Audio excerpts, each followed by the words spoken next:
If you're a what? If you're opposed to approving the minutes, raise your hand. Okay, I see no hands, so I'll assume that we are approved as drafted. The next item on the agenda is a governance risk assessment checklist. Did some of you spot that in your emails prior to the meeting? Governance checklist. Yeah. I think that Marlene is going to put it on the screen for us, but I wanted to tell you a little bit about it, and then we need to just go over it at the meeting and see how we want to answer the questions. This evidently is a survey that was supposed to be done by the auditor's office every 4 years. And not always for every board or commission, but for select boards and commissions, and for some of the major ones every 4 years. As far as I can tell, it has not been done since Mayor Barnes was mayor. So it's something that's being resurrected. And I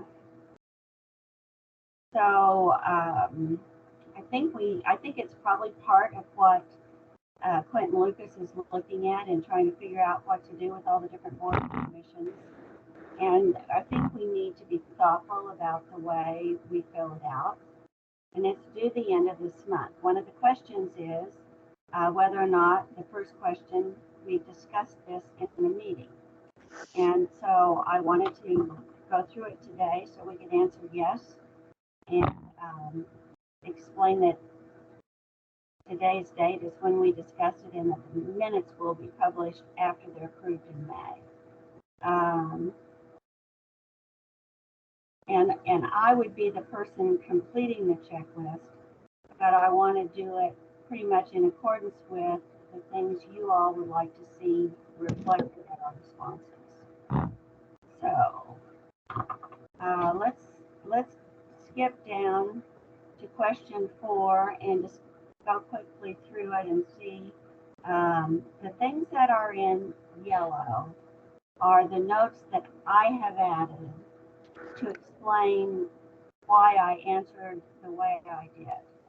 And most of these are from an ordinance or from our bylaws or from some documents that we have. And so I wanted to just go through this with you all, see if you agree with how we're answering. So number 4, has the board set overall goals for the organization? And here we have the duties. I don't know if you would consider that our goal, but I answered that yes. I would not consider our duties a goal. Like, the goals are what you hope to achieve in the course of doing your work, but doing the work is not a goal in and of itself. And so I would answer that we do not have any goals that are set. Okay, does anybody else feel like we should answer it otherwise? I think we have to be careful though. If we say we don't have any goals, somebody might say, well, then why are you there?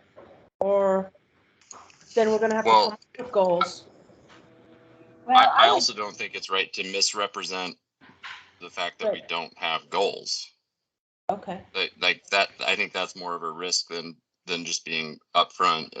And honestly, any organization or commission or body should work together as part of their process to do strategic planning, set goals, track progress towards those goals if you are, and make adjustments if you are not meeting those. We don't engage in any of those activities. Well, on the other hand, I'll be the devil's advocate here.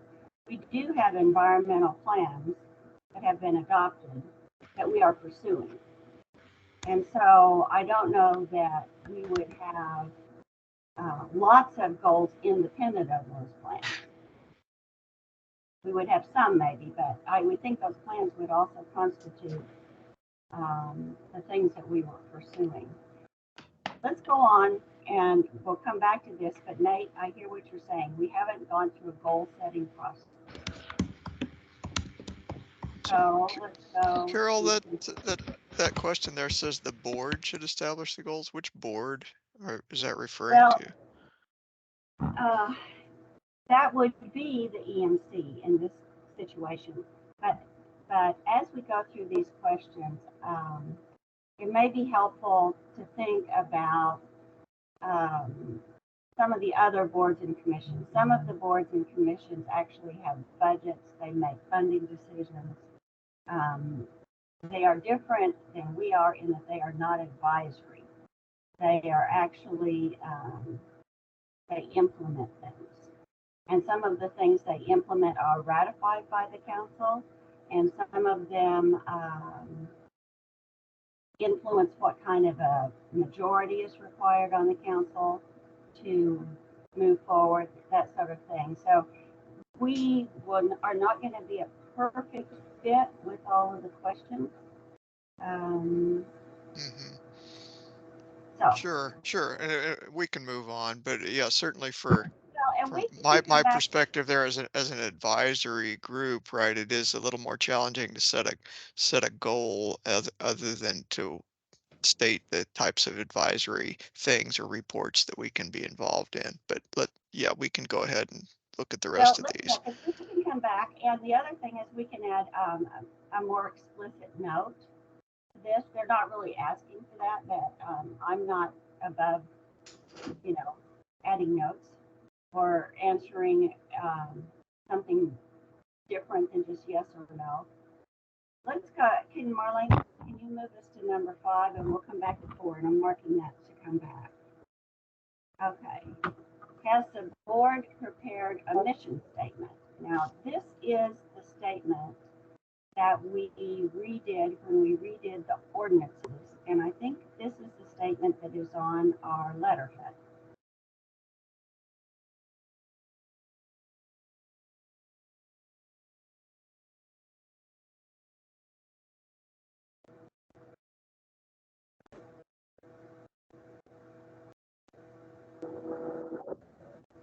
Does that look familiar to you guys?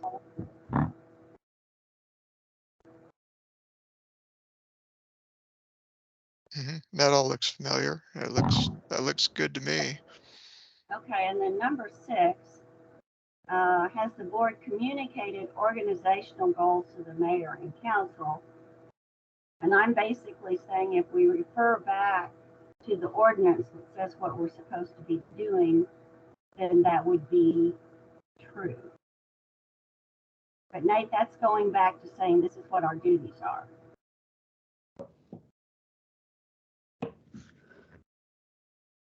And then 7, has the board engaged in strategic planning?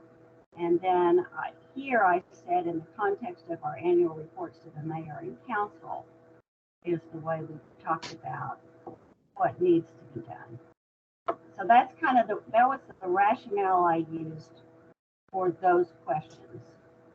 And again, we need to discuss this. So if you all feel like that's uncomfortable, or if you want to keep going and then come back to that, we can do it either way. Carol and everybody, I would ask how does everyone feel that the business plan fits into this? Is that because it's not a planning document that Andy's team works to create. It's something that we write collectively. How does that fit with this goals conversation? Well, the business plan is actually, Andy, help me if I say this wrong, it's actually owned by the city council. So when we make suggestions about things that we think should be included in the business plan, they are suggestions. And the business plan is based on the goals that are set by the city council. Is that right, Andy? Yeah, you got it. And as directors, we also sometimes get an opportunity to chime into what that should be before it gets to council. But at the end of the day, council is the one that makes that call. So it is their business. Is that I guess what I'm wondering is that Does that reflect? And I think what Nate is suggesting is that there isn't a process in place where we come out with something that says goals at the top. But do we review that each year and see how much progress has been made? And I guess I'm just reflecting on how that seems like something. It is part of the business, but it's also or our duties. Well, actually, I don't know. It wasn't really in the revised ordinance. I think that it was added as it added as a duty? Did we commit to it? Well, let's go back to number 4 and see what we said we were going to do. So Okay. That's okay. All right. You know what? We need to go farther down. That's the duties of the commission. The annual reports. I may have to go back. That's something that is a separate item in the ordinance. And I don't know if I articulated it. No, but I could. We did commit in the ordinance to doing an annual report to provide input to the business plan. And I don't know that we specifically said to the business plan. I can actually look that document up. I don't know what happens to this screen if I do that. Let me see.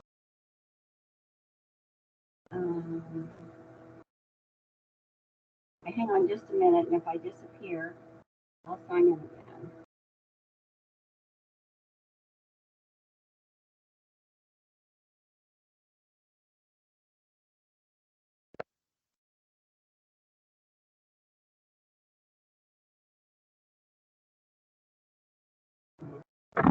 Let's see if I have it printed off and I can look at it without having to find the file. We do specifically talk about doing the report, but we don't, it isn't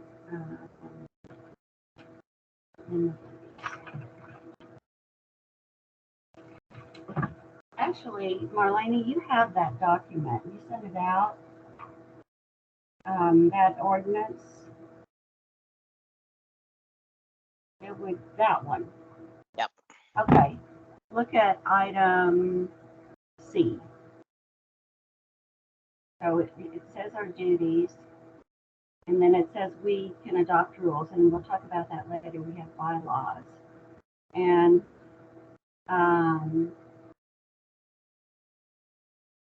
that's what it says. You see item C there? Mm-hmm. Yeah. I guess one of my thoughts, and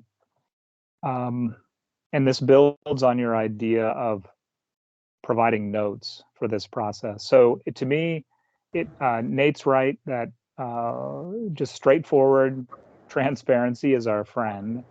And if we answer all of these questions that, hey, no, there isn't a process for any of this, we could write a letter as a commission that says this was our reflection on the survey, but that we see these opportunities where the commission could make ground in goal planning or et cetera. So it is more than just notes. It's more like we completed this exercise, and we're almost looking to advise on how this exercise relates to a commission like ours, if that makes sense. Well, it does. And Jensen, go ahead, Nate. I was just gonna say I completely agree with that, Jensen, and that's what I wasn't trying to be Patty the party pooper.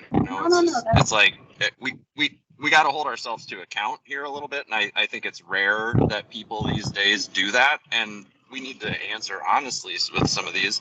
And I think the great thing about this is that we can, to Jensen's point, say this has prompted us to reflect on the fact that we need to engage in a regularized strategic planning process. Every X number of years, we would take, one of our meeting times and maybe extend it out for a couple more hours, and we would review our strategic plan, and we would set explicit goals and things like that, because the work we do is important. And I think one of the most important things we're trying to do here at the EMC is impact city policy, along with a great many other things. But that really is the thrust of a lot of what we do. I mean, and you think of the things that we do to do that, the tools we have, the writing of the letters. I remember when those natural gas bills or ordinances were getting floated up. I think our opinion meant something when we wrote those letters, and in that case, it was more sort of defensive advocacy, but that's really important. And so when we set goals, we should be thinking about how do the activities we do relate to an outcome, an impact that benefits our city under the overall charge that we're given in our ordinance, if that makes sense to everyone. It does. It does make sense. Okay. Now, I'm not arguing your point, but for your information, what we have done in the past, and not in the recent past, to be fair, is when we had a lot of new appointments, we have tried to organize a Saturday retreat to have exactly that kind of discussion. So we have done that kind of thing historically. But we have not done it in the current environment where we're all serving expired terms and are struggling to get appointments. So, and that's going to come up later too, I think, in the questionnaire because we're in an awkward spot to be trying to fill this out since we've really had no support for the appointment process. And a little bit, I want to make sure that we fill it out in a way that we get support for the appointment process. But I think that we can can add our notes, can be specific. And I think it is a good point to say that this isn't a good match with what we're charged with doing. Let's go back. So that was a note on 4. That we believe we do need to do more regularized strategic planning about how we can impact city policy and how our activities can be beneficial to the city, right? That's the note I have. Right, Jensen? That match what you're saying? Yeah, I'm sorry. I was talking into a muted microphone. Okay. Yeah, I captured that. I don't want to lose the idea that it comes ultimately as a letter. I feel like our precedent as a commission is to send letters. So I think I'm gonna continue to advocate that ultimately we bundle up something into a letter about this survey, about the way that this survey fits and the way that it's caused us to reflect. Because I think the survey, if I had to imagine what it was like, there's someone who's going to receive these surveys and they're going to do some kind of a tally. It's all supposed to be normalized. And I don't know how that information is used. That'd be an interesting question. But we communicate with letters, and that's the only reason I brought it up, is that it feels like a lot of these comments that we're making could be reflections in a letter to the council about it gives us another opportunity, by the way, with new council members to introduce some of the things that we do work on and where our commitments are and where the successes have been. That's So that's but yes, I hear the note, and I think that that's where we could capture that. Okay. I can tell you, I have seen, I looked up the old report that was done by Funkhauser. And, you know, they just tallied them. So many of the boards do this, so many boards do that. So it didn't end up being,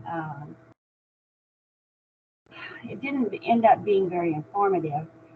A little bit, my concern about this is that because the mayor's motivation is to reduce the number of boards and commissions, is that if we don't find a way to communicate how we are valuable, that's going to cause us a problem. But I don't know that. So let's go back and go through it, and then let's talk about what we would want to emphasize and how we'd want to say it. Marlene, you've got us on question 6. Okay, 5. 5, we talked about the mission statement, and this is what we did when we were, when we updated the ordinance, then we updated this as well. And this was based on some of the original language from the creation of the Waste Minimization Commission, which was this historical body before we became the EMC. And we kind of went back to some of that original language, but that's what we have right now on our letterhead, I think. It seems to me that we're educational. We're in a culture that does not understand the environment, or we wouldn't be facing extinction. And our role is to make people aware of biological and ecological principles and things that are not being adhered to and are not being articulated by other people because of their not knowing. So it seems to me that that's what our job is. And oftentimes we come down to the point where we think the public at large needs to be educated.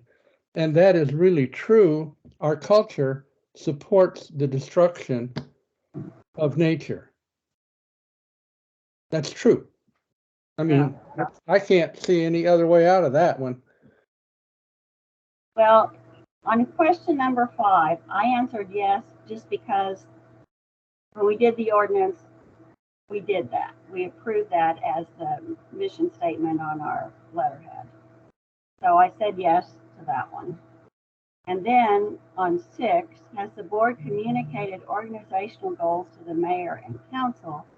And again, I would say the duties in the ordinance that was passed in 2018 communicated that. And that ordinance, for anybody who wasn't around then, was kind of a rewrite. We decided that we needed to have a better definition of what we were supposed to be doing, because the original definition suggested that we, as a commission, were going to be developing the environmental plans for the city, which is candidly beyond our capabilities with all volunteers and no budget. And so we went back and made the revisions to get to ways that we could influence what was being done without being responsible for the planning itself.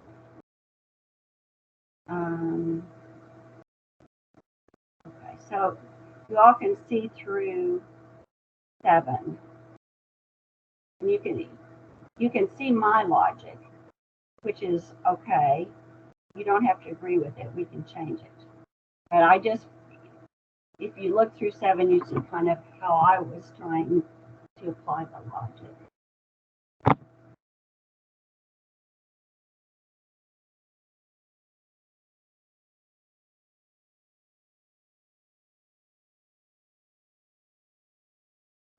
And then this whole next stuff is, I have no idea how to answer this, but it seems to me like that Andy is our CEO. Is that how we see it? Is Andy the CEO? Yep.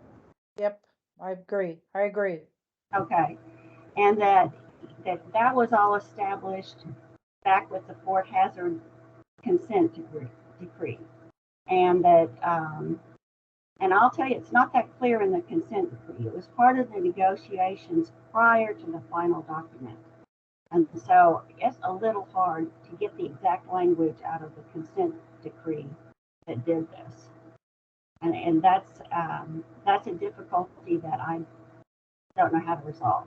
I guess we could try to get somebody that has more history, but it's, it happened a while back. And then has the board adopted policies that prohibit management actions that are unethical or unacceptable?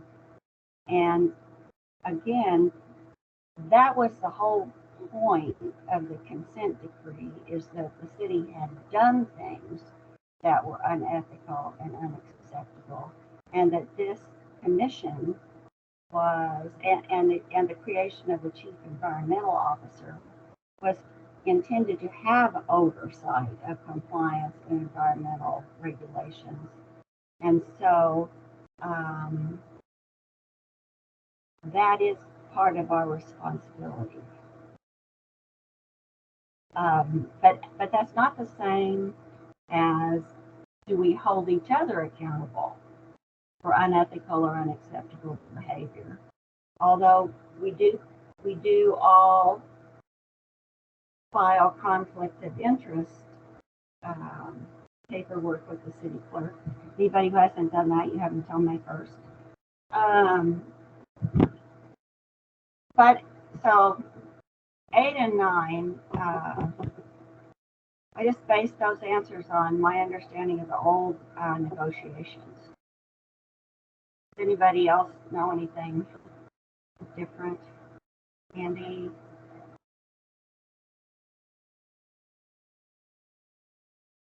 Sorry about that, Carol. I had to step away for a second. Well, we're looking at questions 8 and 9. Okay. So yeah, at number 8 there, I was just looking that up actually on the consent decree. Of course, the language of, chief environmental officer wasn't used in those days. What's in the consent decree was literally what they called a waste management compliance officer.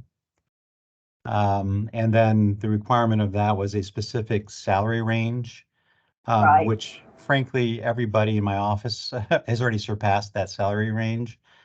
So even internally, we've talked about who in the office would qualify if at the end of the day they had to, let's say we lost the earnings tax and they had to downsize the office. As long as we had one person in the office, it didn't necessarily need to be the chief. It could be any of my senior environmental officers, even one of my environmental officers would still satisfy what the consent decree says today. Okay. I was just about to drop that language in the chat just so people could see it. Yeah.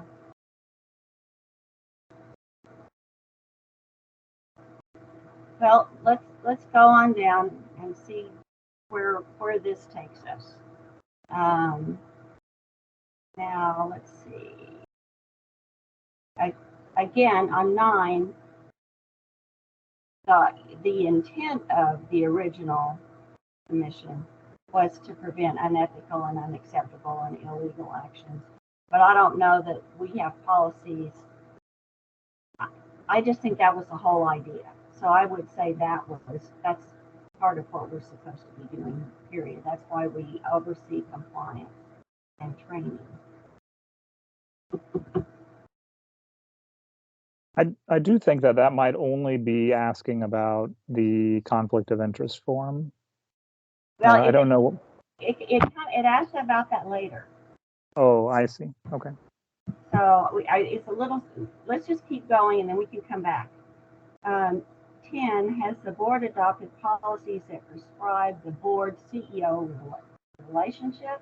And what it basically says, if Andy is the CEO, is that Andy is an ex officio member of the Environmental Management Commission, and that his office provides our administrative support. So, Andy, again, is that your understanding is? Yep. Yeah, that's out of the ordinance. That's in the recent ordinance. That's the section 2-954 talking about the director of OEQ and basically says what you have there. Okay. All right. Now then the 11, this is where we start getting into this other stuff that some boards do and we don't.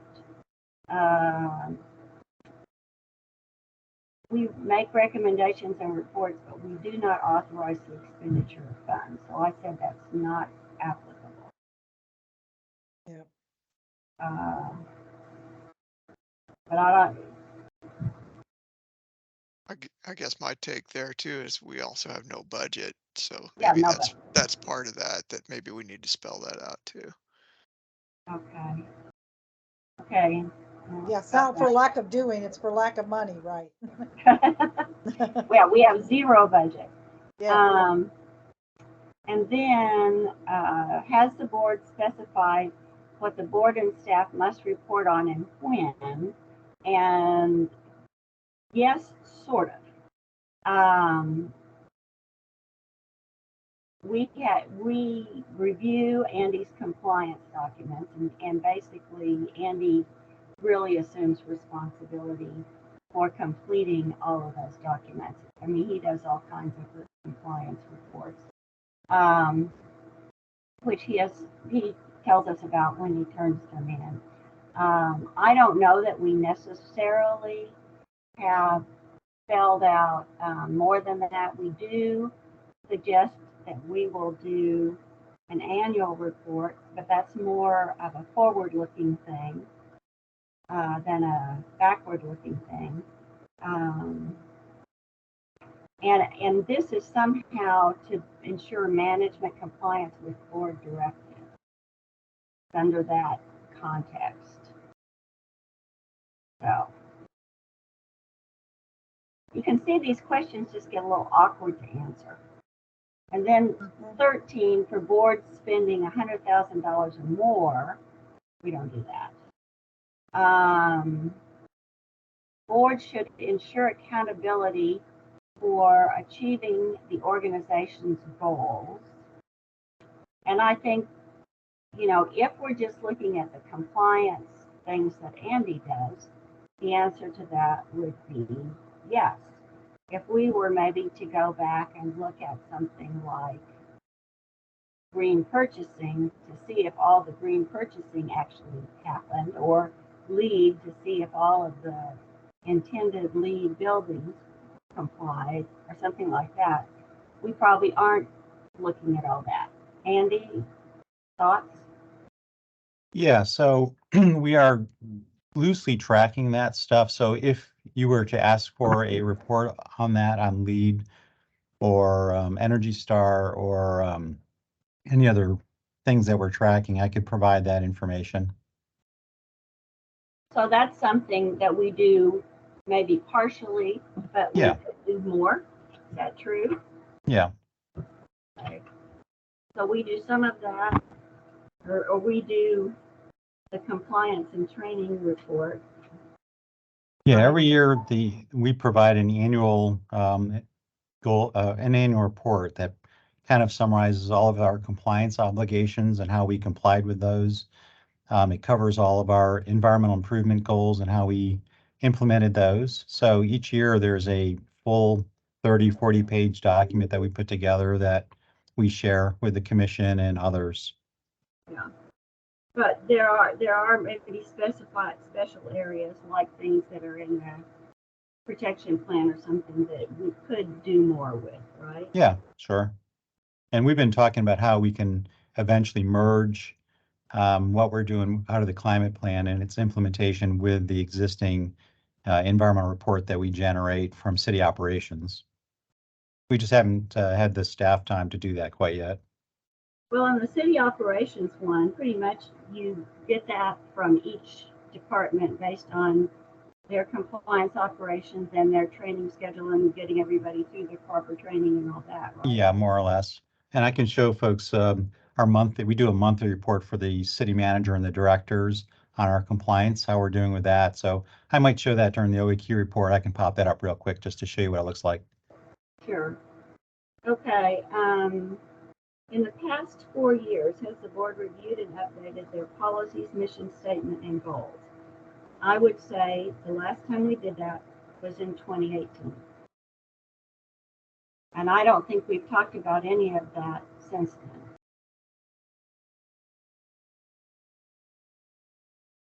Everybody agree with that? Yeah, and maybe a good time to get us to review that again. Yeah. Well, and we'll talk in a later on in the meeting about appointments and things and see. I think it may be something that after we get some appointments, which we hope to get after the elections, that would be a good time to see what our composition is and to revisit a lot of this stuff. Okay, 16. Board should ensure a high level of board performance and effectiveness. So, don't always think we're magic, but we do have bylaws. They were most recently reviewed in 2018. So, I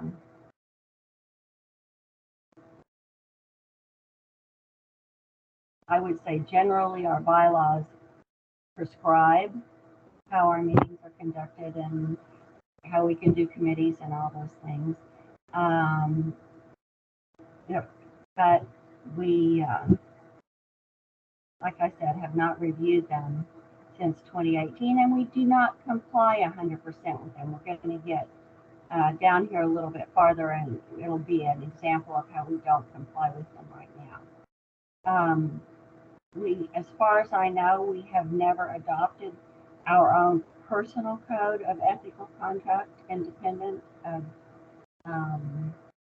the city, and the same is true for conflict of interest. I don't think that we have adopted a conflict of interest policy specific to the EMC that I remember historically ever. And again, I would defer to some of you who have also been doing this for a long time. Andy, you don't think we have either of those things, do you? And no, I do not. Okay. And then 20, that's the conflict of interest form. And, oh no, it isn't. 20, oh no, that is, 20 is the financial disclosure statements. And so I'm hoping we've all done that. Does the board have an orientation for new members? And again, this is going back. We have traditionally held a retreat shortly after new appointments are made. And the binder and the CD. Right.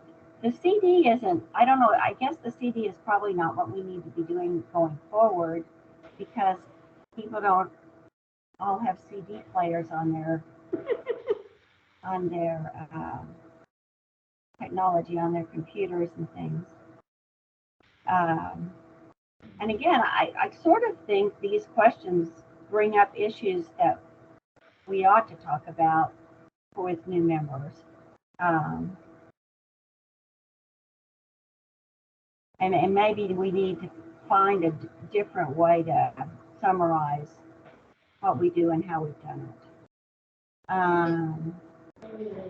Well, I think the change of COVID, the going to the Zoom meeting versus the in-person, some of this it's just easier for you to be at home at 6 o'clock when this meeting ends than it is. And it's hard to gather people anyway, but the ease of what COVID gave us, it's happened with my board. They don't want to really meet in person now that they've been meeting at home. And it's just nice when you do an evening meeting to be able to do that. So, and as long as you're getting the information out and you're following your charter. So I think that probably is a nice time to review it in light of the change in business that everybody's experiencing. Yeah, yeah. Well, I can tell you that the Air Quality Forum at Mark has wanted to go back to in-person meetings, and so I've been to in-person meetings there, and it's nice to see everybody. You have a It is better nice. exchange of ideas when you're face to face. I absolutely agree with that. Before COVID, we were floating the idea that every other meeting or every so often, we'd change the location of the meeting and go out into a neighborhood. Right. And COVID happened. Yeah, some of that didn't happen partly because of COVID, but partly because of problems arranging sunshine. Right.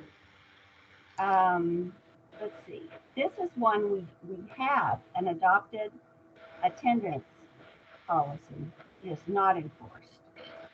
We have not been able to afford really to enforce the attendance policy, because if we did, we wouldn't have any members. I had a that bad, but the attendance policy, we did at one time enforce it, and we did have people who were appointed and then never came to the meetings, and it was a problem to get quorum. So we did go through and look at our attendance and talk to people who had irregular, unexcused attendance, but we haven't done that in the last 5 years, I would say. I had a question for Andy. It goes back to the orientation. Is there a city ordinance or something that says we can't put the stuff that was on the CD and the binders up into the cloud that can be shared through the cloud? No, I don't think there's any restrictions on that. We could take a look at that and see if that's an opportunity for us to post those things. Does the city maintain other cloud space? That will be the trick, is to find out where we can keep that stuff where you have access to it, whether it's on our internal SharePoint site or on our external website. We could just kind of, I could look into it, check with our IT folks. I think we even tried a Google Drive for a while, didn't we, with the commission? I think we did, but I don't know how much it got used. Yeah.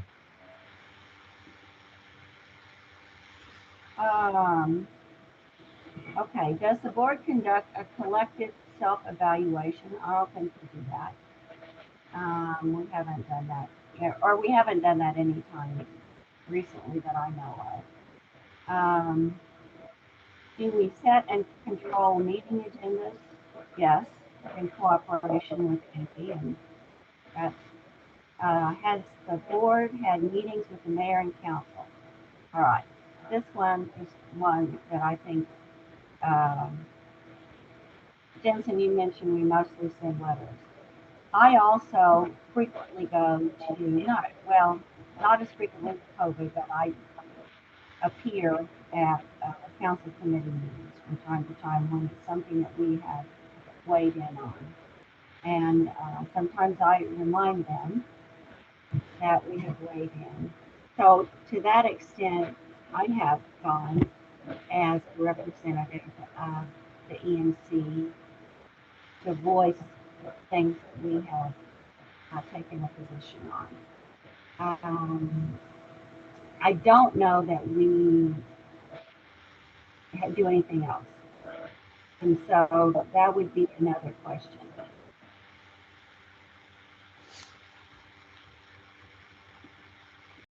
And again, maybe what we want is, maybe we need to have something that says infrequently, or maybe we need another category. And then 26, the same thing.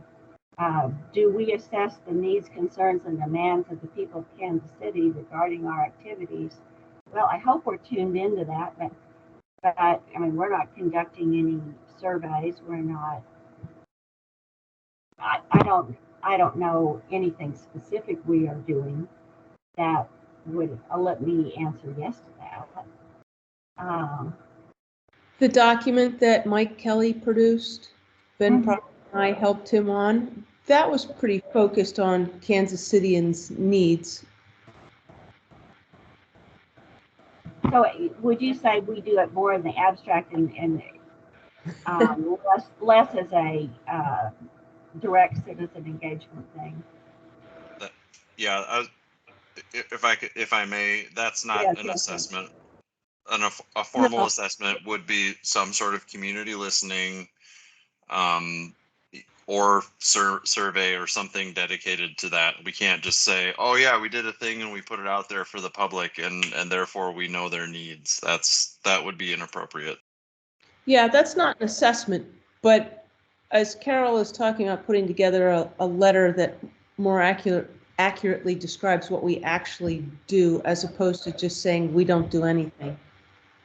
Well, if we were to assess, for example, the needs of a specific neighborhood, and we're going to hear a lot of things over which we have no purview, but might not hear anything about Heat Island, or I mean, the things that are upfront with people are different than the broader environmental things that we sometimes, like flooding, and if you flood, then that's on your list. But if you are in an area that doesn't, that's not going to come from the general public. Anyway, I don't know. I do hope that we have in mind everybody's good when we're talking about the different environmental things like recycling and trash and, you know, all of the things we do, but we really don't directly, that I can see, have not in the past directly that I can see. I could assess that. Suggest an activity for us engaging with the public. Center for the Neighborhoods does these cohort building 12-week courses, and they bring in panels of speakers, and maybe the EMC gets out on some of these things. There are plenty of them going on, and letting people know, neighborhood associations and things, we're here, you can contact us. I know Laura Ish has been on several of those. So if we did something like that, we would go and tell them what kinds of things we have been working on and things that we could potentially work on, and see if there are things that are important to them, that sort of thing. Yeah, and ask if they have any concerns. Yeah. So to contextualize, yeah, I agree. I think that's something we could do. And since that forum is already set up, it would be relatively easy to be included in that. Right. Okay.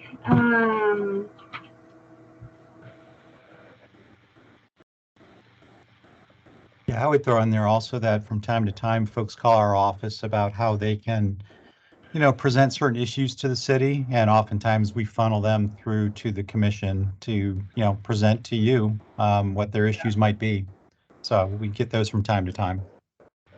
Right. Okay. Again, I'm still not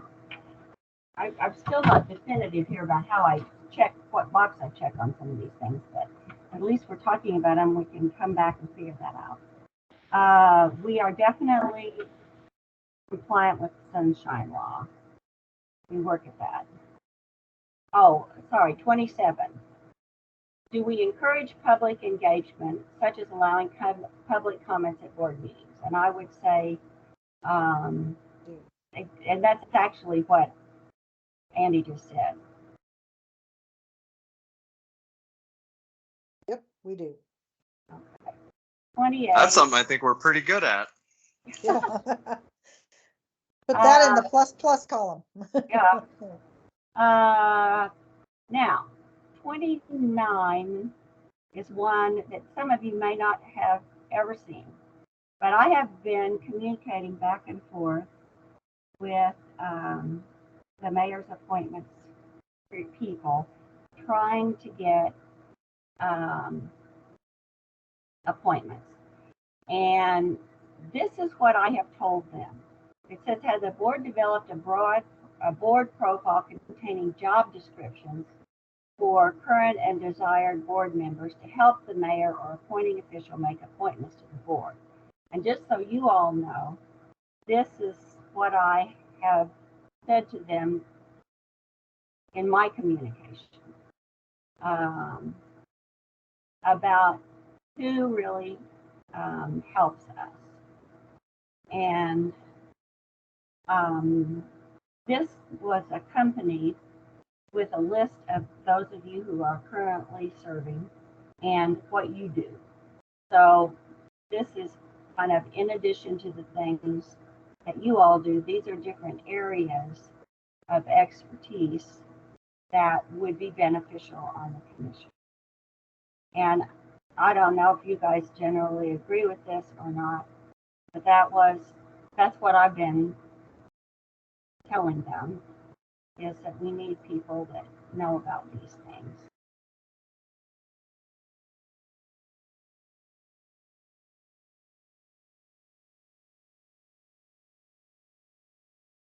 So I wouldn't say the board has developed that. I would say I've been telling them that.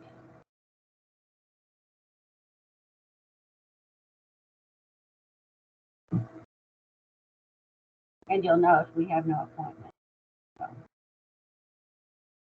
I'm not 100% sure that that's been successful. But would you guys in general, is that kind of what you think we need? People that have these different kinds, maybe not all of them, but in these categories, it's helpful to have input.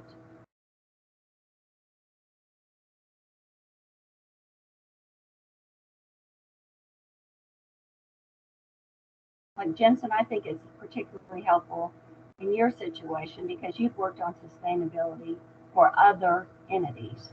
So you know what the issues are in different situations. Molly, I would say the same thing about you. And Gloria, I think, you know a lot about housing and the things that are being tackled there. And just you can see. The percentage of board members that live in Kansas City, this is what the ordinance says. But right now, I would think 100% of us live in Kansas City, Missouri.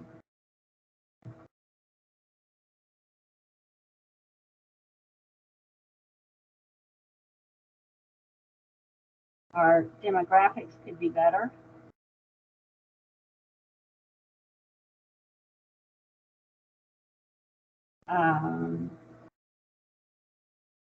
And you can see the answers to 32 and 33.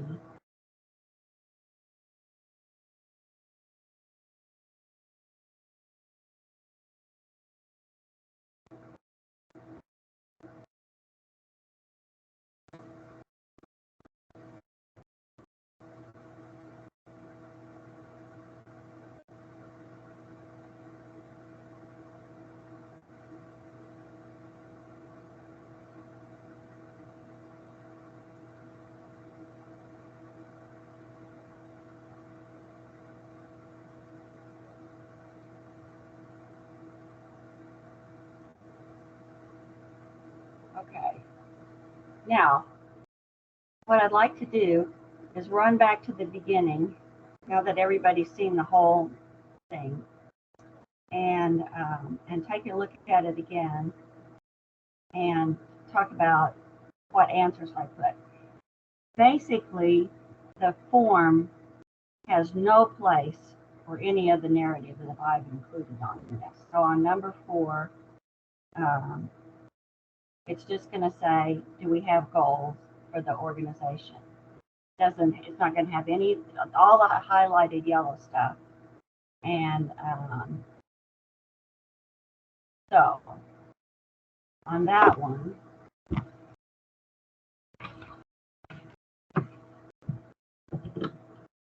no context. You feel like the answer, Nate, should just be no.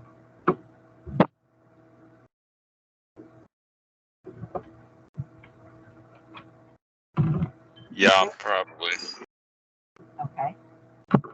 How do the rest of you feel? If you think that's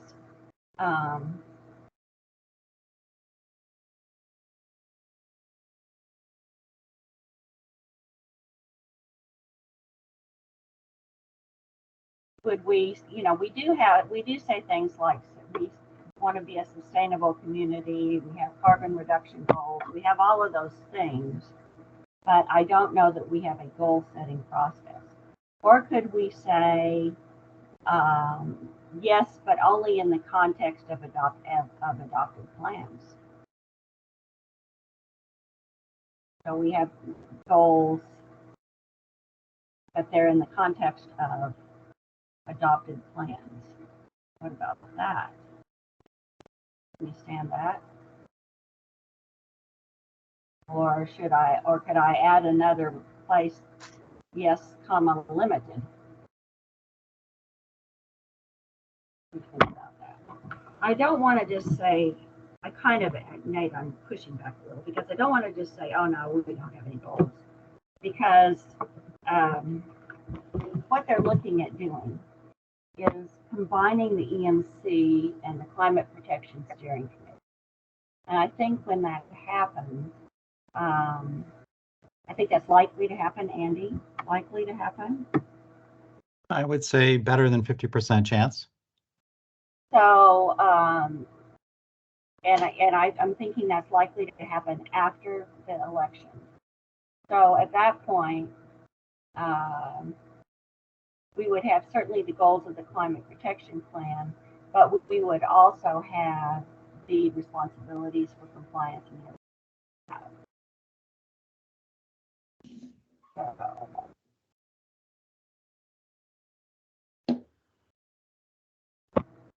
How about if you said, Carol, something like we help to facilitate the, like you said, like the comprehensive plans or the plans that are set forth by Kansas City or something to that effect, like not stating. I would say yes, in the and then with a comma that says in the context of adopted plans.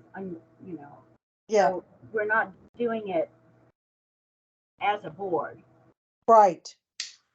Yeah, we're taking what the city has and we're trying to move it forward. Yeah. But that still, I think we keep in a letter or something the same thing that Nate's saying, that look, as we do, and I don't know how we say it, that in the process of developing our recommendations to council, we realize that we need to be strategic and develop our own. Right. For new things that need to become before the council. Yep. And put that in the letter. Could you stand that, Nate? Yeah. So we're not acting like we're doing something that we're not doing. Yeah. I agree with that. We absolutely want to be truthful. Mm-hmm.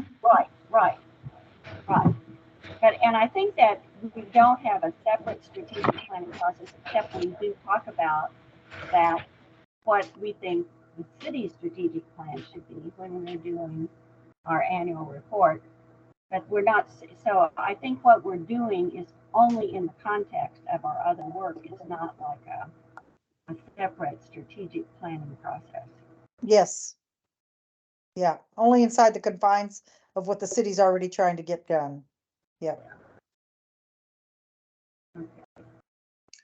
If I may be so bold, I don't know if there's anything in here that would dissuade the people and the powers that be from combining us with the CPSC. And honestly, it might be for the better, and that's probably why they've been holding up appointments and everything. Like, it's pretty easy to read this as it's laid out. Like, so I don't know. It might just be for the better. I mean, if that's what it is, then that's what it is. And like, I don't know what that means for the future of us as commissioners. But I you know, it goes back to the point of we need to be completely honest about this, because I don't think even embellishing answers saves the EMC from getting combined with the CPSC. Well, to be What candid, is- I don't think we want to be saved from that. I think we are at this point. I think that is. Let's see. I don't think we want to be saved from that. I think that and I think that all of the members of the Climate Protection Steering Committee have been consulted about whether or not they would be interested in serving on the EMC. Andy, is that true? Yeah, they, I was tasked by the mayor's office to consult with each of the steering committee members as to their interest in being appointed to the EMC. And all of them agreed that they would be interested in doing so. I think the idea would be is that just as the EMC has liaison relationships with the City Planning Commission and others, other air quality forum, et cetera, the idea was to add a climate action liaison role for the commission. So somebody from the existing steering committee could kind of take that role on as a liaison relationship. But it would all be housed under the EMC. Right. So Nate, I don't think we're trying to avoid doing that. I think what we would like to have, ideally, is probably my ideal outcome would be there would be appointments, and then we would have an opportunity to have a face-to-face retreat and hash out how the reconstructed or reformulated group would work, and talk about what things fall under the climate protection umbrella of the climate protection plan, but also talk about some of the things that don't. For example, years ago we had Robin did a vacant lot study, which wasn't strictly a climate protection thing, but was a very valuable study that was supported by the EMC, and did all the things that you were talking about. It did assess community needs, and it did engage people outside of the commission as additional expertise. It was a really big and good study. And so I think the EMC, depending on its composition and how much energy the people have, will still do things like that. For example, Molly and Scott taking a look at some of the energy things.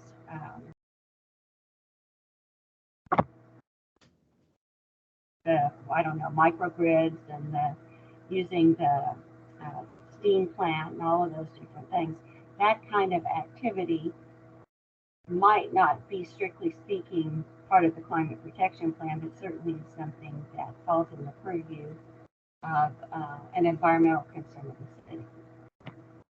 So I would hope that we kind of figure that out, and probably would be a time to review the bylaws and see if the bylaws that we have would work for the new group, and just in general review everything and see if the new group can come to agreement with us about how we should do things, because they'll be the majority, I think. So I think we'll be coming, some of us, with our experience, and they'll be coming with a recent planning document and goals and objectives. And so I'm guessing we'll end up with a better fleshed out list of things to track and monitor and advocate for. But we don't want to give up worrying about recycling and composting and all of these other things that may not be the top priorities of the climate plan. Well, I think that all of it is, I mean, you know, about the lots, if soil is sequestering carbon, then anything we've done beforehand helps to understand better how to deal with vacant lots. Yeah. And then that could move on to the park department and how they deal with the soil. You know, is this a control document? No. This is just a survey, and I'll tell you that what happens is it just gets tallied. It's not something that went just to us. It's going to the Planning Commission and the Park Board and the Economic Development Council and the Port Authority, which gives you a clue why some of these questions They're too broad or they don't fit. Yeah, are much broader than what we are doing. Which was why I struggled a little bit with how to answer some of them.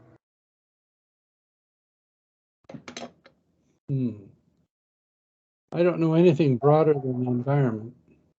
Well, I know, I hear what you're saying, but what I'm saying is this survey went out, it's like it went out to Everybody. Yeah, it went out to the hounds and the cats and the. Okay. So Carol, one of my thoughts here is, you know, I'm not surprised to hear that maybe there's some movement to do that like you described, and that because certainly we've spent a lot of time in this group talking about the climate protection plan and personally wanting to be involved in implementation of the plan or how we can do things. But it is important to not lose track of some of the things. What I was thinking of there was maybe a couple of years ago we had an issue with radiation waste that came up. Right. You know, and that's not, I guess I don't see that at all as a climate protection issue. It's just strictly a waste disposal issue. Right, and I think we're going to continue to see issues like that. I mean, Mm-hmm. I think there will always be some things that are not in any one plan. Yeah, I just want to make sure that there's a way that we can keep the city to acknowledge that there's a space and a body that Well, I to think go to go to with questions like that, you know. Yeah, I think that by folding the Climate Protection Steering Committee into the Environmental Management Commission instead of the other way around, that's exactly what we're accomplishing. Mm-hmm. Okay, I see it.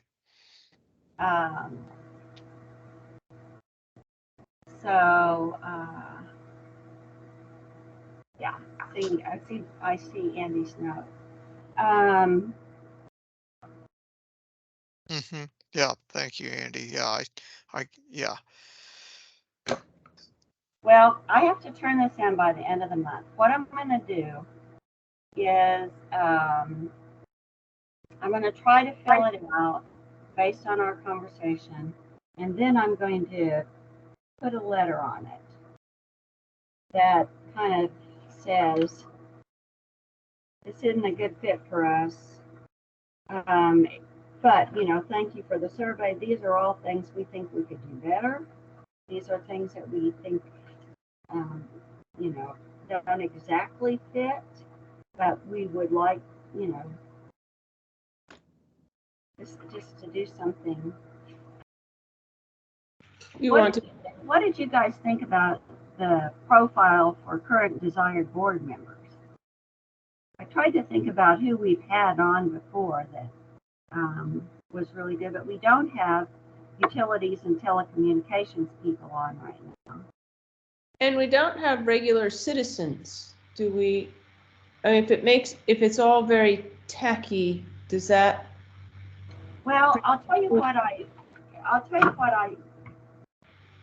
would say from experience about that. It used to be a long time ago, the appointments to the commission were made by district. And so the mayor would appoint one person from a district, and the council person for that district would appoint one person. And that was kind of how we ended up with 17. There were certain categories that got appointed, and then people from the districts. And what happened was we were always in the same boat that we've been in now. The appointments didn't happen. That people just didn't do it. We didn't get the district appointments and things like that. But as a volunteer board that was advocating for things, if you don't have people that have something to bring to the table as far as knowledge in your group, now it doesn't mean everybody in the group has to be like that, but if you don't have people like Gloria that can talk about what's going on and inform the discussion, then the discussion is not as robust and it isn't as helpful to the council, because they can hear from their constituents, but they don't always hear from people that come from some of these special perspectives. So that is why I have found that to be better. LEAD came through because of the expertise of Bob and the green building community, and Robin was so interested in the vacant lots, and Marty in the native landscaping, and people who have brought different things to the table. The other thing, to be fair, is initially the group was mainly focused on compliance and getting recycling passed. That was just the huge goal. And when the goal was to pass legislation, representative membership was a different kind of asset. And it was really a primary goal for, Andy, you can help me, 3 elections. Mm-hmm. Yep, several. And then implementing that we did door hangers on doors all over the city and stuff to tell people about recycling and things. So during that era, having representatives from different districts of the city was probably more valuable than just the expertise was concerned. But now I would say that the Environmental Management Commission's range of interests is so broad. Sustainability has become such an all-encompassing objective that we need kind of the people that are trying to do these things all over the city can all teach us things about how we can do it better and how they can participate. So I don't know. I mean, you're just hearing my opinion. There's nothing magical about it. And some of you may have entirely different opinions, which is why we need to talk about it. Carol, Well, if I I can think just, you've hit on a few things, Carol. One thing I wanted to say is just that when you have people that are either experts in their field or like have passion for it, I think what I hear mostly on this call, even like with Marty's stuff, is just the passion for the environment so that you hang in there. And I know the hardest thing for us is the time it takes to act on something with the government. And that's going to be everybody's frustration. But at the same time, when you're passionate about something, you're willing to hang in there in the good times and the tough times and whatever times, just because you know that there's a possibility for this for your dream to be reality. So I think that's what gets us through. Like, I know that's what keeps me coming back, is just I'm so interested in what the city could be tomorrow that, yeah, that it's worth my time. Do we want to consider maybe taking the way, in the past, you took on recycling, we take on something else as sort of a big strategic goal, long-term, multiple-year, citywide composting or dumping or some other issue? I don't know whether, I don't, my gut reaction is no. We might want to take on 12 of those, but it would be hard to take on, if we just picked one, I think the others would, there would be so many other things that we would feel like needed support as Yeah. well. And we also don't have a way to make it happen. No, That's we don't. the frustration. Well, and there was a lot more impetus in the beginning because the city was in deep trouble. They had broken the law in not a small way, and the fines were going to be enormous. And so they were under a lot of pressure to change how they manage municipal waste. And it's kind of like with the sewer plan, with the combined sewer and that whole thing and the wet weather. The city was in a position where they were being forced to do something, and so there was a lot of energy and planning that went into that. And so there were outcomes that were concrete, like everybody's water bill going up. But so sometimes there's an exterior force that does something like that, sets us on a course of action.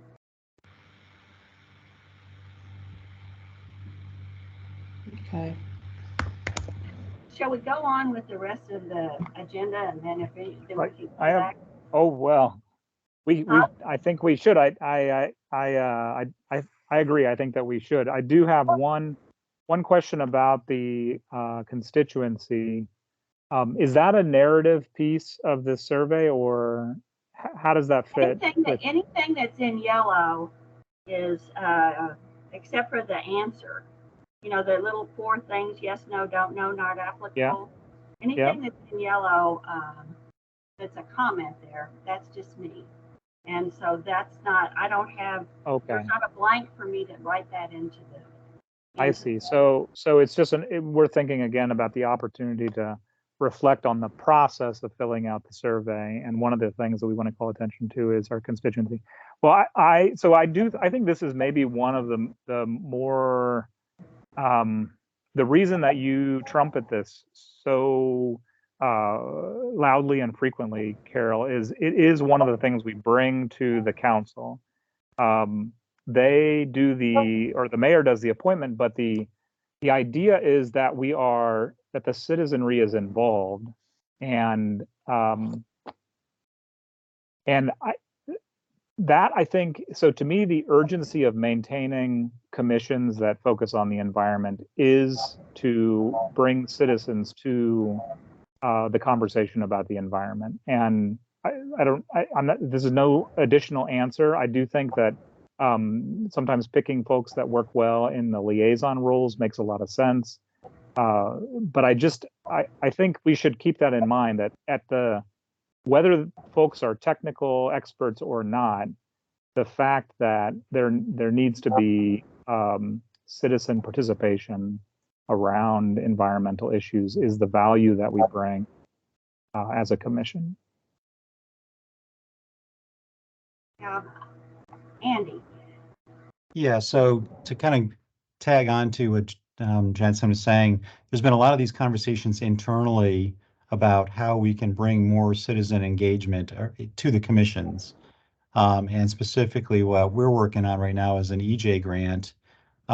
So we're looking at a project or a pilot project where we can look at remediating lead contaminated soils in neighborhoods, but also for what we would get in our office is an EJ, an environmental justice advocate, where I can have them in our office to kind of liaison with the commission to help us try to build those relationships with the community, where we can have that communication more little bit, deeper than it is currently going on. And so as we were hearing that this is kind of a perpetual issue in all the commissions, between myself and Andrew Bracker in the Brownfields office, we kind of came up with this thought of how can we kind of tie environmental justice, get them to be more collaborative with the city, and also looking at remediating lead contaminated soil. So hopefully we'll be successful in this grant application, and if we are, we'll be coming back to the commission months down the road to see how we can tie this together. Well, we had talked a long time ago too about that there could be working groups that were not necessarily members of the commission, but that that in special areas of interest were active. And I think that's how Robin did his. I mean, I think Robin chaired basically a working group, most of the members of which were not commissioners, that looked at the vacant lots thing, and it was a much broader group. Right. And one of the people that was interested in becoming a commissioner was someone from Children's Mercy. And we have had medical professionals involved before, and they came with programs and things that they were operating in the community and sharing with different community groups and advocates. And so they had asthma programs, and they had lead programs, and they had indoor air quality programs and different things. So I think there are lots of opportunities either coming from initiatives that the city has that need to be shepherded and communicated and have a lot more input. And also initiatives in the community that reach out to people. I think it's tough to find, speaking to Gloria, people who are passionate and willing to spend time on stuff. And maybe that's the key thing. That was in the answer to the final question. Citizens with diverse expertise and hearts for public service. That's what you need, people who want to do it. And hopefully that's what you get. Well, let's go on with the meeting. I don't know exactly how to fill this out, but I'm going to try my best to reflect this. And I think maybe Andy, I'll ask you to kind of send it out again. And okay. If it makes anybody really have heartburn, then you guys let me know. The next thing on the agenda, I'm going to skip to you, Andy, if that's okay. Sure. Okay. So quick update from us. We are hiring. So as you may have learned by now, Laura Ish left us with the city and has moved over to a new position over at the City of Overland Park.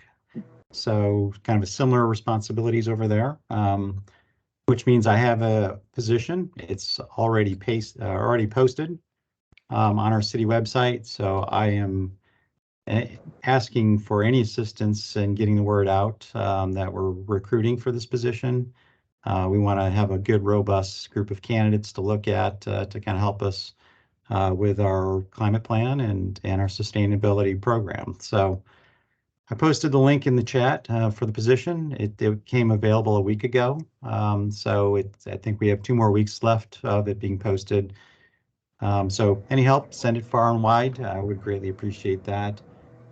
With that, we're also looking to hire an environmental officer position, similar to Rachel's position. So that's already posted.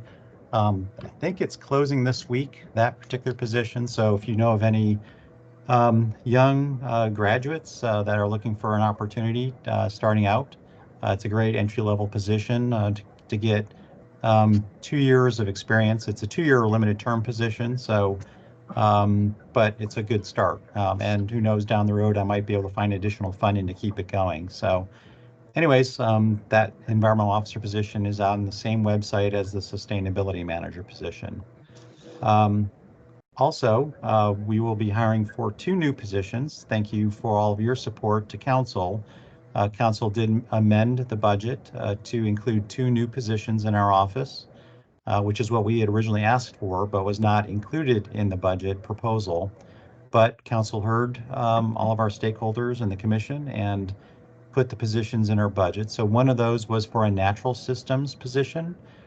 So that will be somebody that can help me on the nuisance code, Marty. It'll be somebody who can help me with trees, maintenance of trees, planting of trees, looking for all those grant opportunities, all those other things related to natural systems, which we, of course, are starting to see as a pretty strong connection to the climate problem that we've got. So finally got a position that we can dedicate to that. So that's one position. The other position is going to be homes and buildings. So that person will help me on energy efficiency projects, whether it's in residential or commercial. Could be also within our own city facilities, helping us to look at those issues. So I've got the descriptions we're drafting right now. We'll be probably posting those positions on our website probably sometime mid to late May. So I don't want to delay. I got to get those positions filled. However, I'm going to wait until I got a manager on board before we actually hire or do interviews, but I'm going to go ahead and post as soon as I can on any of these positions. And then lastly, unfortunately, I've got one of my senior officers is retiring. So Matt McKinley, I know a lot of you have met him or spoken with him over the years, has declared his intent to retire as of June 1st. So we'll be looking to refill his position.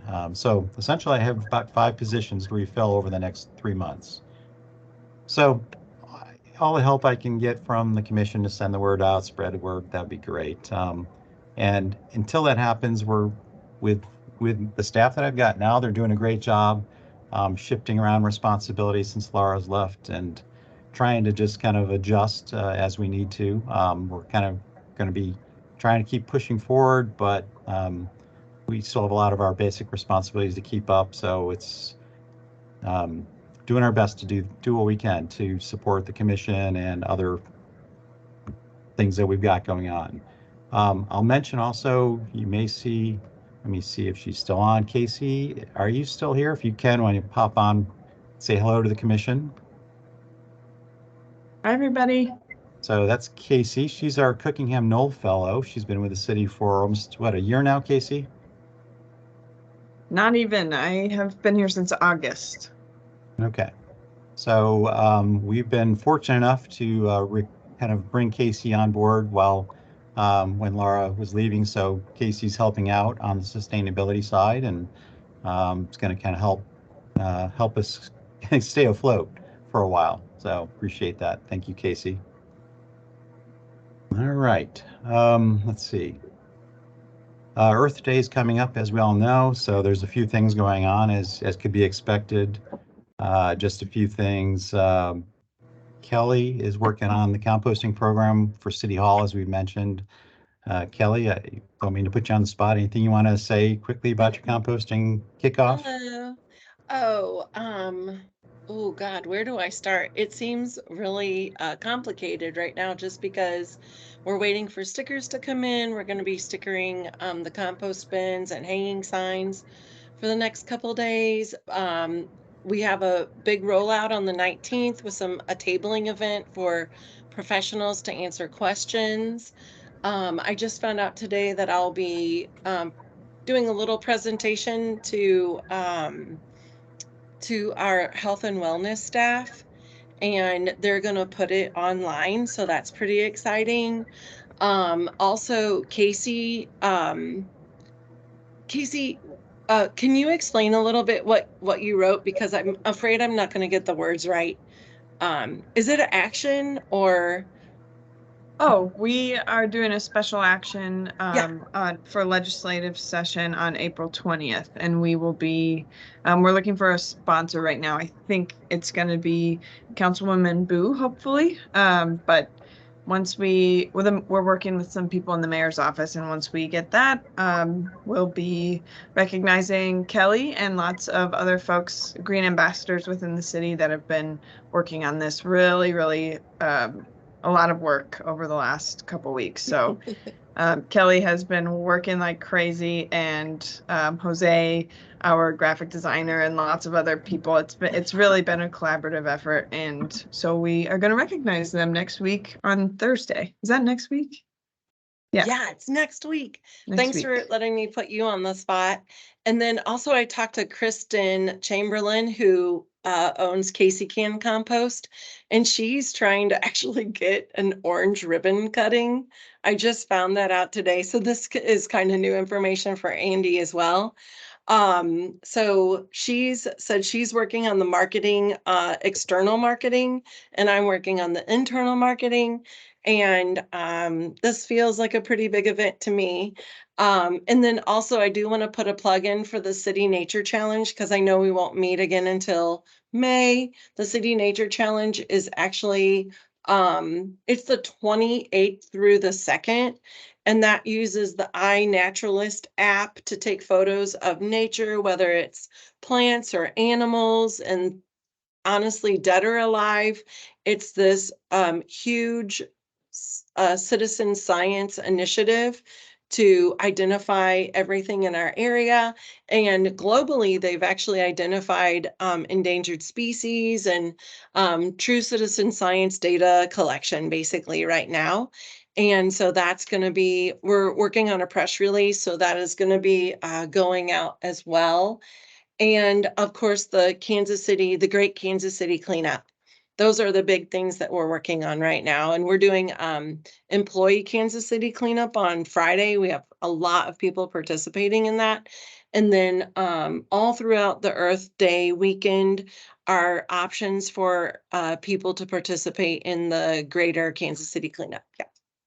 So, yeah, to kind of piggyback on that, if folks would like to sign up for any of those events on the weekend, go to the city's website at kcmo.gov, and you can still sign up and or see the details about where the cleanup events are occurring.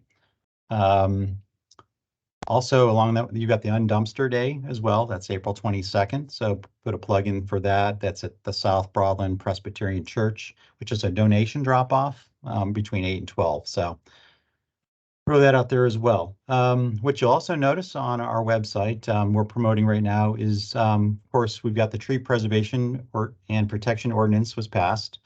I'm not going to go into the details of the, how that played out. I know Carol's talked about it at the past commission meetings. However, we currently have an ordinance on the books now, so it's there. One of the things the city is doing is, of course, trying to promote the 10,000 trees in 3 years that the city manager is promoting for the additional $1 million in the budget. So if you are looking for some free trees, the city, through Bridging the Gap and their partners, is offering 2 free trees to be placed on private property anywhere, hopefully on the western side. But you can go to our city website and you can find the links there to sign up for hopefully getting those free trees. If you've already participated in the program, because it's been going on for about a year or two now, so if you've already received 2 free trees for the program, then they're kind of asking you to hold off and let newcomers kind of sign up for the trees. So what's nice about it is they don't have to be placed on the street tree as a street tree along between the curb and the street. You can actually have some control about where you want to put them on your property. So certainly recommend you do that. Let's see what else. Energy code. So I've been meeting with the city planning staff on the energy code, just kind of making sure we're kind of moving through the process, seeing where we can help out on implementation.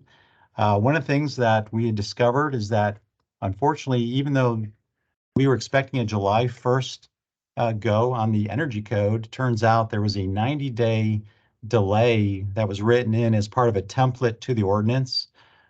So in effect, the energy code really won't go into effect until October 1st.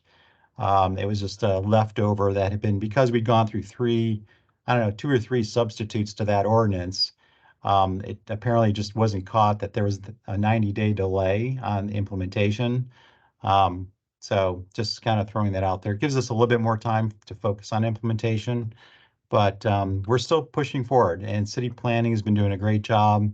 Had a meeting with them today just to get an update, and they're doing some good work trying to put everything in place so that the builders we'll kind of know what they need to do to update their master plans and other things. So it's really kind of exciting to see that stuff moving forward. We also understand that the state has their bill that wants to roll back energy code in the state of Missouri to 2009 standards.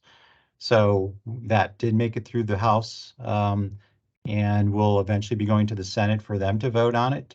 We will be meeting with senators, the local senators here, to kind of see what we can do to kind of keep that vote from going forward or passing. And, it's all we can do. We're just going to keep lobbying and doing what we can to kind of stop it. The good thing that came out of this is that, actually not a good thing, but what they did in Jeff City is they combined House Bill 580, which was the energy code, with another bill that they had introduced that had something that was far more important to builders, that when they combine the two, it's going to make it harder for builders to want to approve the rollback on the energy efficiency, because the other part they added is something they really want to keep. So in essence, it actually helped us out at the end, that if they really want to go against the energy code, they got to kind of, and I forgot what the other component was. I'm not an expert on building codes, but it was something that builders would rather keep. So it's going to be a toss-up. They're going to have to choose. Do they want to lose the energy code, or do they want to give up this other thing that they really like? So anyways, we'll keep you posted on that. Let's see. Solar at the airport. We did receive proposals on that. So there's a committee review the proposals on the solar project. And so keep you posted on that. I can't really say too much about it at this point because we're still in the selection process. So we'll just kind of letting you know, we received several proposals. The committee's reviewing them. We'll be doing interviews before the end of the month and see where that goes into the future. The Solarize campaign, that I got some updated numbers on that. At the end of the day, we have 97 contracts with residential customers, 1 contract with a commercial customer. Somewhere in the order of about 3/4 of a megawatt of solar will be installed when we're done with our installations, we're about 40% completed with installations throughout the metropolitan area. And this was not just Kansas City, this was a metropolitan-wide program. So we're about 40% complete of installations. We'll have the other 60% done by the end of July. And then our Solarize folks, we're focusing on the low income as well. As you know, the city provided funding, and we actually had some donations into the program to fund and subsidize 4 kilowatt systems for up to 15 low income families. And so our coalition's been going through those applications and qualifying those residents where we can provide a 4 kilowatt system for the low income families that qualify. And a 4 kilowatt system could offset about half of their energy usage. So it's a good deal. Okay, I think unless there's any questions, that's a quick survey of things going on. Thank you. Is there a sales tax holiday in conjunction with the? Oh, yeah. So I'm glad you mentioned that. Normally, what I have to do every year is go in front of council to kind of get the city to opt in on the state sales tax holiday for Show Me Green. It's any of the Energy Star appliances, wash machines and water heaters, etc., are exempt from sales tax.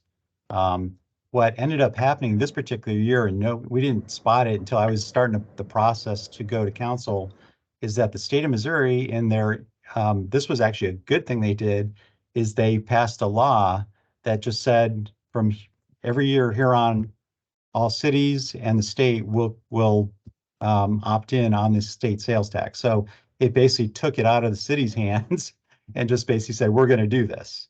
So in this regard, we're okay with that. I'm fine with it because I didn't like going in front of council every year to do this. So It's just an automatic, it's state law now that there will be a Show Me Green sales tax holiday every year around Earth Day. Good, and does that include the counties, or do you know? Yeah, it applied to all jurisdictions. Great, great, Yeah. that's good news. I want to go back to item D, and I'm just going to mention this. I'm not going to spend any time on it. We sent out the 2019 annual report, which was kind of a laundry list that we did in 2019. And we probably need to think about what we want to do about an annual report. But with the new council members coming in, and we're going to have a lot of new council members, the suggestion was made that maybe we want to wait and deliver that report to the incoming council as opposed to the outgoing council. And so we still need to get to work on it, but I wanted to highlight that to you. Again, also with the appointments, it's a little bit more awkward, but if you will take a look, just glance through the document that Marlene sent you, that is the 2019 report, you'll see it was quite extensive, and we might want to start with that and pare it down as much as we can and update it to include the things that have happened since 2019.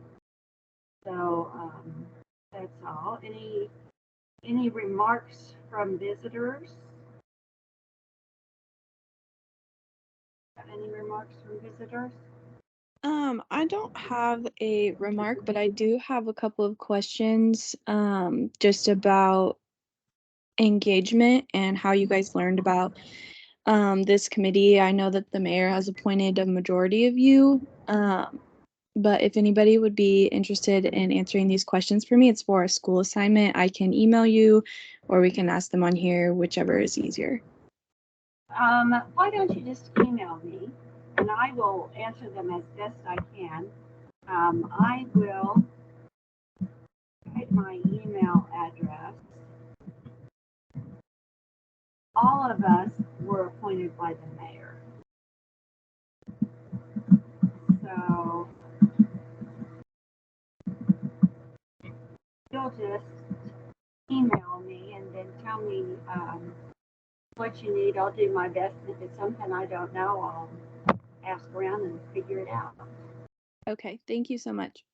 Did you see it in the chat? Yes. Okay. On old business, I want anybody who hasn't turned in their financial conflict of interest to the city clerk to please remember to do that. And I wanted to do a little liaison report, especially for Molly and Scott. I was at the Air Quality Forum meeting yesterday, and I sat by Richard Roca, who used to be on the commission, works for Bayer, and he told me that Bayer is doing some really interesting work looking at switching their boilers to hydrogen fuel. And that I thought it was something that maybe we need to learn about. He was saying there's all different kinds of hydrogen fuels, and some of them are from coal and some of them from natural gas. That the way that they're made has a huge variance in what their carbon footprint is like. But he thinks that the potential for industrial savings switching to hydrogen as a fuel for some of their big boilers is really big. Thought it was super interesting. I'm not in a position to share this right now, but I will share a link to a congressional briefing that recently occurred about non-carbon dioxide related emissions and the relationship to climate change. These are emissions that sometimes have a shorter effect, if not sometimes a more impactful effect. But it was a really revealing testimony before Congress. Hydrogen is implicated, as of course methane would be, And the discussion was about how, if we do shift to a hydrogen economy, how that would implicate the kind of the greenhouse gas emissions profile, the importance of improving pipeline technology and avoiding leaks, because the kind of the impact of these non-carbon dioxide gases is, at least in the case of hydrogen and methane, as two good examples, is much stronger. So it was a great testimony, and I think that's already a bit of a forecast of where this conversation might fit in. So yes, benefits potentially, but also some of the ways they interact with the chemistry in the air. And I shouldn't say all of them are necessarily gases that are themselves greenhouse gases, but what the testimony goes into is the way that the chemistry works in the atmosphere and how that then triggers the non-carbon dioxide related gas effects. Very interesting. I'll share it. Okay, and what Richard was talking to me about that I found interesting was that it makes a huge difference if you're looking at hydrogen, how you are generating the hydrogen. And he said there are all different kinds of processes for getting to the hydrogen, and that the difference in the greenhouse gas emissions is enormous. What I company know. does it work for? Pardon me? What company is doing this? Bayer. Oh, Bayer. Okay. Okay. And I didn't care. part of why Bayer's into this is because they're a German company, and so Germany's looking at this hydrogen stuff, and so they're looking at it locally because they're looking at it in Germany. But he said it was just fascinating. So Carol, I know enough to be dangerous at this point. One of my other consultant friends briefly delved into this, and we, just enough to scratch the surface. But yeah, there's green hydrogen, which is generated from renewable energy, versus what they call blue hydrogen, which is not quite as renewable energy. And then you move further on down, if you're using coal and other sources to generate it, then there is a big difference because it's a very energy intensive process, right? Because you've got to do a lot of your fuel cell electrolysis. Yeah. But he said it was really interesting, and so I suppose it's something that we could learn about. Mm-hmm. And I think there's some local A&E companies that work in the green hydrogen area. I'm not totally for sure there, but I remember some casual conversations that I've had with Black and Veatch, Kiewit, folks that if it becomes important, I might be able to try and connect with them on some of that. Anyway, I thought it was interesting. That's all I have to add to the meeting. Carol, at the Air Quality Forum, did they report on, last week, we hosted the EPA air quality monitors for their annual Region 7 meeting? Is anybody on the Air Quality Forum connect with that group? I'm sure that there are people on the forum that do connect to that group, but they did not discuss it at the forum meeting. Okay. They were talking mostly about the predictions for this year's seasonal weather, and which then they did this whole long presentation, and then they said their confidence was sort of fair to middling as to whether or not it would actually come to pass the way they were predicting. So that was kind of it. They have been talking about particulates. Yeah. Becoming more dominant as a problem than ozone, but they were talking about particulates that are come from prairie burning in Kansas because of their proximity are more likely to be in the air that we breathe.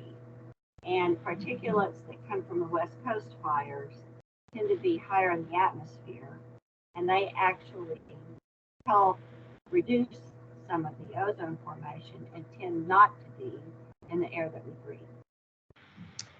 They seem to, at this meeting, be promoting purple air. I don't know if anybody's heard about these purple air sensors.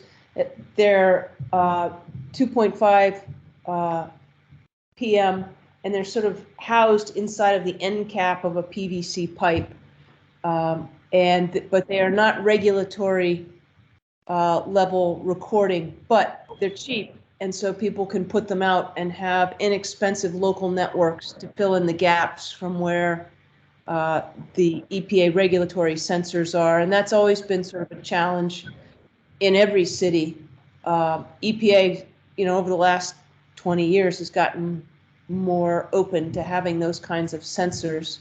The other thing they talked about is that there are more mobile trucks that have all kinds of very high-end sensors in them, little spy trucks. And our Region 7 doesn't have one, but we can borrow one from Chicago because apparently they have lots of them. So if there were a factory or some local source point polluter that you think is contributing, they would be able to write and get one of these mobile vans to come down and do drive-bys. The usual suspects on particulates tend to be terminals, train yards and truck terminals and places like that. Frequently, they're the areas that advocates want to see monitored. Nobody wants to hear it, but a very localized high particulate are barbecue places. Yeah, don't tell Spire. I'll take my chances there.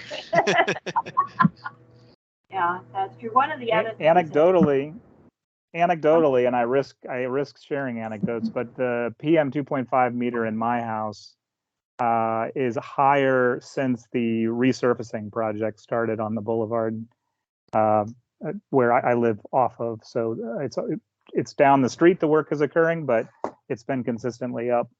That's very localized. It's is it asphalt? Yeah, asphalt. Yeah. Mm-hmm. I think that there are culprits. There are culprits.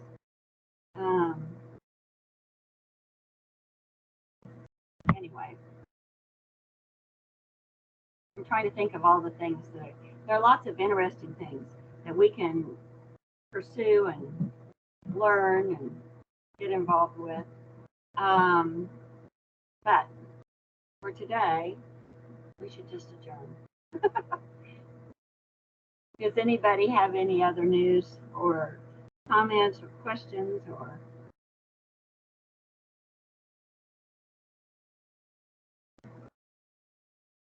Oh, hydrogen local report. One of the questions I had about it is, can it be blended with natural gas in the same distribution system? And Richard said at some ratios it can be, but that hydrogen tends to be more corrosive. And so it depends a little bit what your system is made out of and how old it is. So, but I think that basically what he was saying is the same thing that Scott, that they have blue and green and different kinds. And it was interesting to him to learn about it. Yeah. Anyway, so that's all I've got. Anybody else?